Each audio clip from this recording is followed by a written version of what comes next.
जेव्हा दिघे साहेब होते तो काळ वेगळा होता, तेव्हाही अनेक पदं निर्माण झालेली नव्हती. मग उपनेते असतील किंवा ती प्रक्रिया सुरू झालेली नव्हती. नेते आणि नेत्यानंतर थेट जिल्हाप्रमुख. त्याच्यामुळे ह्यांना मिरच्या झोंबायचं कारण काय? तुम्हाला जर मिरच्या झोंबायच्याच असतील तर तुम्ही दिघे साहेबांचं जे अवमूल्यन करत आहात, गद्दारी करून, बेईमानी करून, चापलुसी करून मोदी शाह फडणवीसांची, ती थांबवा, तरच दिघे साहेबांच्या आत्म्याला शांतता लावेल. आणि अरे सोडाव कोण श्रीकांत शिंदे, अरे सोडाव श्रीकांत शिंदे काय, कोण श्रीकांत शिंदे? दिघे साहेब हयात असताना त्यांना विरोध केला असे आज, अरे कोण श्रीकांत शिंदे बाबा? काय त्याचा संबंध आहे शिवसेनेशी? उद्धव ठाकरेंनी केलेला खासदार आहे तो. शिवसेनेत होता का कधी हा पोरग? हे माननीय उद्धव ठाकरे, त्याचा बाप गेला, बापाने म्हटलं माझ्या पोराला सध्या काय काम नाही आहे, तो डॉक्टर आहे हाडांचा, बरं का, आणि गोपाळ लांडकेचे तिकीट कापून त्याला तिकीट द्यायला लावलं. तुम्ही काय सांगते श्रीकांत शिंदे वगैरे? मला नका सांगू तू या शिवसेनेतल्या गोष्टी. मी इतकंच सांगतो, कोणते आनंद दिघे नाही आपले सध्याचे, कोणते नाही हो, अहो एकनाथ शिंदे.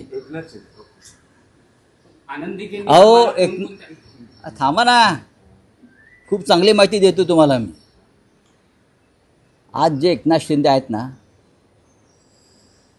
ते राजन विचारेचा त्याग, राजन विचाराने त्याग केल्यामुळे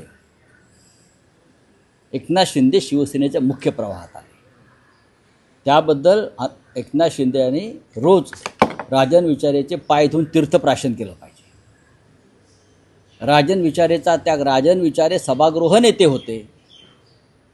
शिंद्यांच्या घरामध्ये दुर्घटना घडली दुर्दैवाने, ते सैरवेर झाले होते, दुःखात होते. त्यांना दुःखातून बाहेर काढण्यासाठी राजन विचारे यांनी आनंद दिघे यांच्याकडे प्रस्ताव ठेवला की साहेब, हा आपला कार्यकर्ता आहे, त्याच्या घरामध्ये दुर्घटना घडलेली आहे, त्यांच्या 2 मुलांचं दुर्दैवानं निधन झालं आहे, आपण त्यांना सभागृह नेते करून त्यांना आपल्या कामामध्ये सहभागी करून घेऊया. कळलं?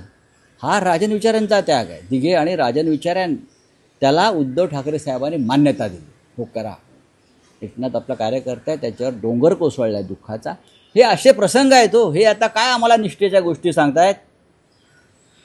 हे कालची जे लफंगी पोरं रस्त्यावरती उतरलेली होती, त्यांना काय माहिती आनंद दिघे, त्यांना काय माहिती तिकडले राजन विचारे, सतीश प्रधान, मोदा जोशी, माहिती आहेत का त्यांना? हा पक्ष तिथे कोणी उभा केला? काल जे उतरले ते ठेकेदारांची पोरं होती, बहुसंख्य लाभार्थी होते. हे सगळे छोटे छोटे ठेकेदार जे निर्माण केले आहेत मधल्या काळामध्ये, हे, आणि तुम्ही हे शिवसेनेचे श्रेय त्यांच्या पोराटोरांना देऊ नका. त्यांना उद्धव ठाकरेंनी खासदार केल्या कल्याण डोंबिवलीमध्ये 2 वेळेला. काय कर्तृत्व होतं त्यांचं मला सांगा. मी कधी हा विषय काढलेला नाही. माझ्या नादाला लागू नका. परत सांगतो, माझ्या निष्ठा या माननीय बाळासाहेब ठाकरेंबरोबर कायम राहायला, उद्योगींबरोबर राहिलेल्या आहेत. तुम्ही कुणी निष्ठावंत माझ्यासमोर आला आणि त्यांनी माझ्या संदर्भात काही वक्तव्य केलं तर मी नक्कीच मान्य करेन की तुम्हाला अधिकार आहे.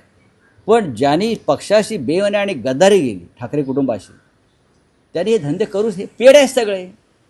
कालच्याच त्या आंदोलनाला 100 काय 150 असतील, कालच त्यांनी 5-50 लाख खर्च केले असतील मला शिव्या देण्यासाठी.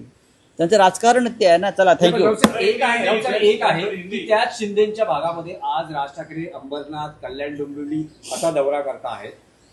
शिंदेंना घेरण्याची व्यूहरचना ही आहे. शिंदेना घेरण्याची गरज काय? कारण एका बाजूला उद्धव बघा योद्ध्याला घेरतात, योद्ध्याला घेरतात, डरपोकांना कोणी घेरत नाही.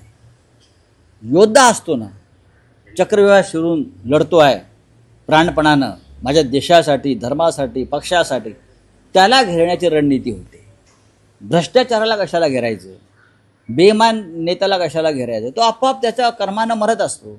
राज ठाकरे गेलेत, उद्धव ठाकरे जातील, आम्ही सगळे जाऊ. मीही जाणार आहे. तुम्ही जाणार? का नाही जाणार? कधी का जाणार नाही? मी ठाण्यामध्ये. ठाणे कोणाचं आहे? ठाण्यावरती भगवा झेंडा हा बाळासाहेब ठाकरेंनी लावला, एकनाथ शिंदेनी नाही लावला, पण त्याच्या पोराटोरांनी नाही लावला. जे लाभार्थी आहेत ना, आत्ता आनंद दिघ्यांचं नाव घ्यायचं यांना अधिकार नाही. माझं स्पष्ट म्हणणं आहे की शिवसेनेचा एक प्रोटोकॉल आहे. शिवसेना प्रमुखांच्या बरोबरीनं आम्ही कोणीच नाही आहोत. आमचाही फोटो नसेल. उद्धव ठाकरेसुद्धा लावू देणार नाहीत अशा वेळेला. तुम्हाला फक्त तुम्ही हा प्रोटोकॉल जो आहे हा अमित शहा आणि मोदी यांना बाळासाहेब ठाकरेंचं नेतृत्व जे आहे टोलेजंग अजूनही राज्यात ते खाली करण्यासाठी त्यांनी प्रतीक निर्माण करण्याचा प्रयत्न करतात. हे आनंद दिघ्यांनासुद्धा मान्य झालं नसतं किंवा होणार नाही. एकनाथ शिंदे यांनी ते जे स्मारक आहे किंवा मेमोरियल आहे दिघे साहेबांचं तिथे जावं, शांतपणे आत्मचिंतन करावं दिघे साहेबांच्या समाधीसमोर.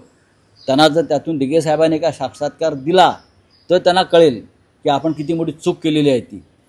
बाळासाहेब ठाकरे हे शिवसेनेचे सर्वोच्च नेते तेव्हाही होते आणि आजही आहेत.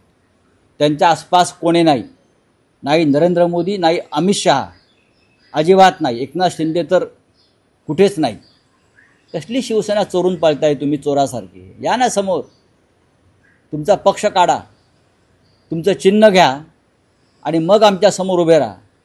मग तुम्ही तुमचा किती पालापाचोळा होतो तो जनता करते मराठी ते कळेल. आत्ताच राहुल गांधींनी दाखवलं ना कशा प्रकारे आपण निवडणुका जिंकता. चला थँक्यू.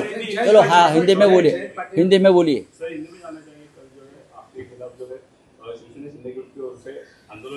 अरे वो चोर लफंगे लोग हैं. वो शिंदे गढ़ क्या है, वो अमित शाह की सिस्टर कंपनी है, छोटी कंपनी है. ATM मशीन है अमित शाह की मुंबई की. ये शिंदे की जो सेना है ये देश के गृह मंत्री अमित शाह उनकी ATM मशीन है मुंबई में और ठाणे में. हाँ वो ATM से पैसा निकालते हो दिल्ली में जाता है सर. आप उनकी क्या तुलना करते हो. ये लोग बाला साहब ठाकरे का फ़ोटो इस्तेमाल करते हो. ये सबसे बड़ा घोटाला है. और इस ATM के बदले में अमित शाह जी ने उनको चुनाव आयोग को भ्रष्ट करके उनको शिवसेना और हमारा सिंबल दिया है. ये एक व्यवहार है, सौदा है, बस बाकी कुछ नहीं. Thank you.